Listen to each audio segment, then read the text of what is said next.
Calaroga Shark Media. From Milwaukee, where I think Trump is still speaking, this is Ballot.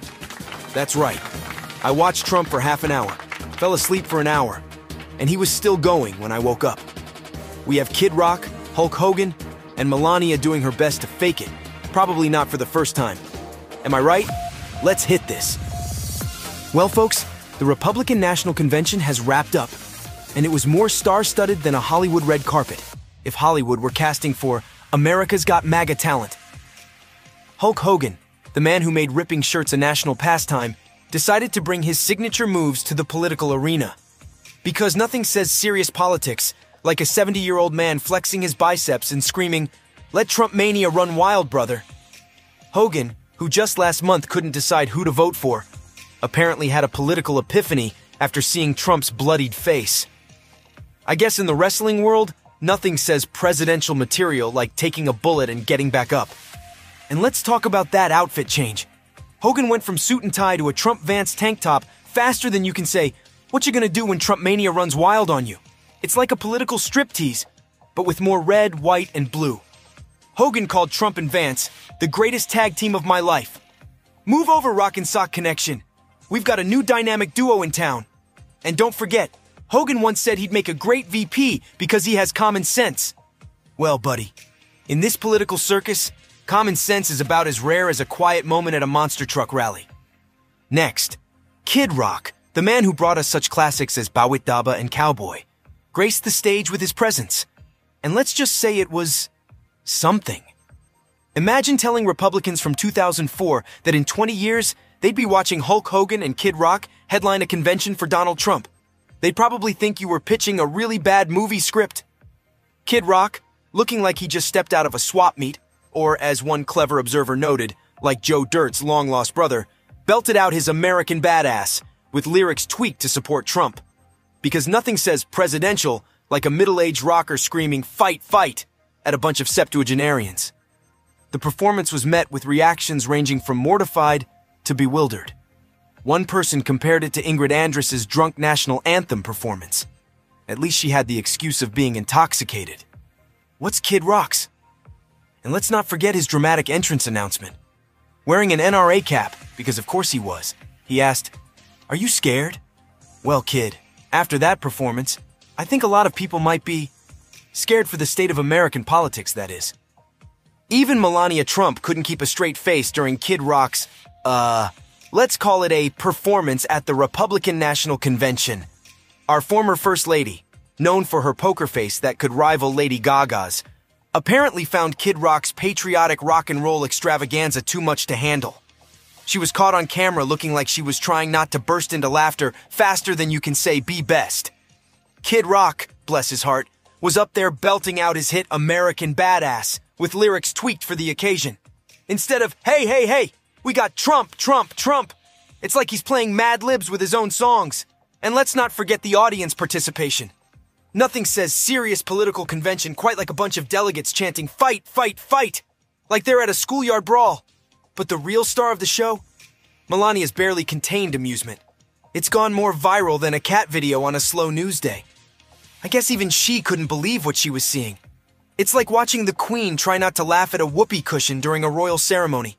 After days of playing hide-and-seek with the media, Melania finally graced the RNC with her presence. She glided in like a red-clad vision, to the tune of Beethoven's Ninth Symphony, no less. Because nothing says, "I'm here," quite like classical music in a power suit, right? The delegates were more excited to see her than kids on Christmas morning. Some were even tearing up. I guess in the world of politics, a former First Lady sighting is as rare as a unicorn these days. But the real question is, what took her so long? The theories were flying faster than a Trump tweet storm. Was she processing the assassination attempt? Mourning her mother? Trying to maximize time with Barron before he leaves for college? Or maybe she was just busy practicing her "I'd rather be anywhere else" face in the mirror. Melania's supporters were quick to defend her absence. She's a wife and mother first, they said, because nothing says supportive spouse quite like ghosting your husband's biggest political moment, right? And let's not forget the piece de resistance, Melania's reaction to Trump's retelling of the assassination attempt. While he dramatically recounted bullets flying, she sat there, still as a statue, with just a hint of a smile. It's like she was thinking, I signed up for First Lady, not action movie heroine. Meanwhile, we've got another episode of the Trump kiss cam that's gone viral faster than a cat video. Melania seems to have developed reflexes quicker than a cat avoiding a bath when it comes to dodging her husband's public displays of affection. It's like she's playing a high-stakes game of duck, duck, goose on national television. After Trump's dramatic retelling of his near-death experience, which, by the way, was more suspenseful than a Michael Bay movie, he went in for the kiss. But Melania, ever the quick thinker, executed a cheek turn so smooth it could have won her a gold medal if kiss dodging was an Olympic sport. This isn't the first time Melania's pulled a Houdini act on Trump's lips. She's been swerving kisses and swatting hands away like it's her full-time job. I guess when your husband's idea of romance is recounting assassination attempts, you develop some evasive maneuvers. But don't worry, folks. They still walked off stage hand in hand. Because nothing says, we're totally fine. Like forced hand-holding after a public kiss rejection, right? And let's not forget the touching tribute to the fallen fireman, Corey Comparatore. Trump kissed his helmet in a moment of respect, though someone might want to double-check the spelling on that jacket. Nothing says heartfelt tribute quite like a misspelled name, eh? So there you have it, folks. Another day, another Trump kiss dodge.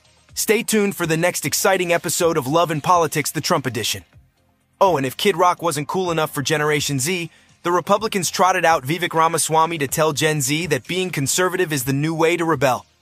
Because nothing says sticking it to the man like supporting a 78-year-old billionaire, right? Trump's speech was a roller coaster ride of emotions. He started off talking about being a president for all of America. But faster than you can say fake news, he was back to his greatest hits, attacking Democrats and claiming he's saving democracy. It's like watching a yoga instructor try to lead a class while simultaneously trash-talking the gym next door. The new and improved Trump lasted about as long as a snowman in July. After the assassination attempt, some of Trump's allies were singing a new tune, claiming he'd become a changed man. They promised us a kinder, gentler Trump, a unifying force in American politics. Heck, Trump himself said he'd ripped up his original speech and wouldn't even mention Biden by name. Spoiler alert, that was about as true as a $3 bill. Trump started his speech with a riveting account of the assassination attempt. It was more gripping than a Hollywood blockbuster. We've got Secret Service agents flying in like linebackers, shoes flying off, and Trump still wanting to speak to the crowd. It's like an action movie, but with more comb-overs. And let's talk about that iconic fist-raise moment. Trump's pretty proud of it, calling it the most iconic photo they've ever seen. I guess those guys at Iwo Jima should have tried harder. But faster than you can say, "Make America Great Again," he was back to his old tricks. He couldn't resist taking swipes at Biden and calling Nancy Pelosi crazy. So much for not demonizing political disagreements, huh? It's like watching a kid promise not to eat candy right before diving headfirst into a bowl of M&Ms. And let's not forget the giant Trump sign lighting up the hall like he's the fifth member of ABBA. Because nothing says humility quite like your name in neon lights, right? Trump's speech was a greatest hits album of his campaign trail classics. He hit all the notes. America as a victim, poll numbers, random conversations with waitresses. It's like he's got a Mad Libs presidential edition, and he's just filling in the blanks. The new Trump turned out to be just like the old Trump, but with a bandage on his ear. I guess some things never change, even after a brush with death. Stay tuned for the next exciting episode of The Trump Show, now with more neon. So there you have it, folks. Trump 2.0, now with more unity, less tough talk, and the same old confidence. Will this new, softer Trump last? Or will he be back to his old tweets? I mean, truths. Stay tuned for the next exciting episode of As the Trump Turns. I guess I'm working this weekend again. That's okay. I'm going to do it from Chicago and bill the bosses at Calaroga Shark Media for my time. Portions of today's program were made with help from Hulk Hogan, AI, and Kid Rock.